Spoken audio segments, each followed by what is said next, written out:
First hardness of water அப்படின்னா, water நம்ம use பண்ணுற வாட்டரை பார்த்திங்கன்னா, நம்ம துணிலாம் துவைக்கிறோம் இல்லையா, அதுலேருந்து நமக்கு என்ன நுரை வராது. ஸோ அதை வச்சே நம்ம என்ன ஐடென்டிஃபை பண்ணிடலாம் அப்படின்னா, வாட்டர் வந்து ஹார்ட்னஸ் அதிகமாக இருக்குது நம்ம யூஸ் பண்ணக்கூடிய வாட்டரில் அப்படின்னு சொல்லலாம். அந்த வாட்டரை வந்து 2 டைப்பாக நம்ம வந்து கிளாஸிஃபை பண்ணுறோம். ஸோ டைப் ஆஃப் ஹார்ட்னஸ் அப்படின்னு பார்த்தீங்கன்னா, first one is temporary hardness, அதாவது டெம்பரரி ஹார்ட்னஸ் சொல்லலாம், இல்லைனா கார்பனேட் ஹார்ட்னஸ் அப்படின்னு நம்ம சொல்லலாம். செகண்ட் ஒன் வந்து பார்த்தீங்கன்னா பர்மனண்ட் ஆர் நான் கார்பனேட் ஹார்ட்னஸ்னு சொல்லலாம்.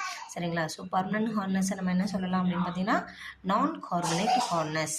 ஏன் நான் கார்பனேட் ஹார்ட்னஸ்னு சொல்கிறோம் அப்படின்னா, நம்ம யூஸ் பண்ணக்கூடிய வாட்டரில் கார்பனேட் ப்ரெசண்ட் ஆகிருக்காது. மெட்டல் சால்ட்ஸ் யூஸ் பண்ணுறோம் இல்லையா, ஃபார் எக்ஸாம்பிள் சோடியம் கார்பனேட், அது மாதிரி பொட்டாசியம் கார்பனேட், அது மாதிரி பார்த்திங்கன்னா இந்த கார்பனேட் சால்ட்ஸ் வந்து ப்ரெசண்ட் ஆகிருக்காது. இங்கே டெம்பரரி ஹார்ட்னஸில் என்ன சொல்ல வரோம், கார்பனேட் ஹார்ட்னஸ். அப்போ எக்ஸாம்பிள்ஸ் கார்பனேட் ஹார்ட்னஸ்க்கு பார்த்திங்கன்னா சோடியம் கார்பனேட், பொட்டாசியம் கார்பனேட். சரிங்களா? ஸோ இந்த சால்ட்ஸ் எல்லாம் ப்ரெசண்ட் ஆகிருந்தால், அந்த வாட்டரில் கார்பனேட் சால்ட்ஸ் ப்ரெசண்ட் ஆகிருந்தால் அதை நம்ம டெம்பரரி ஹார்ட்னஸ் அப்படின்னு நம்ம சொல்லலாம். சரிங்களா? ஸோ இப்போது டெம்பரரி ஹார்ட்னஸ் அப்படின்னா என்னென்னு பார்க்கலாமா?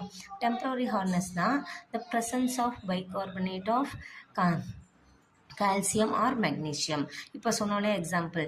ஸோ அப்போது என்ன நம்ம யூஸ் பண்ணக்கூடிய வாட்டரில் என்ன கார்பனேட் வந்து ப்ரெசண்ட் ஆகிருக்கும் அப்படின்னா, calcium carbonate and magnesium carbonate.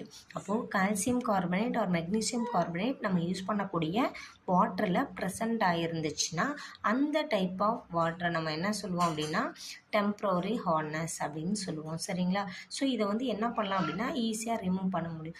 எப்படி அதை ரிமூவ் பண்ணலாம்? இப்போ நம்ம வாட்டரில் இருக்கக்கூடிய ஹார்ட்னஸை ரிமூவ் பண்ணணும்னா ஸோ 2 மெத்தடில் வந்து நம்ம ரிமூவ் பண்ணலாம். ஃபர்ஸ்ட் ஒன் பார்த்திங்கன்னா பாயிலிங் த வாட்டரை வந்து நம்ம பாயில் பண்ணுறது மூலிமா நம்ம என்ன பண்ணலான்னா அந்த ஹார்ட்னஸை ரிமூவ் பண்ண முடியும்.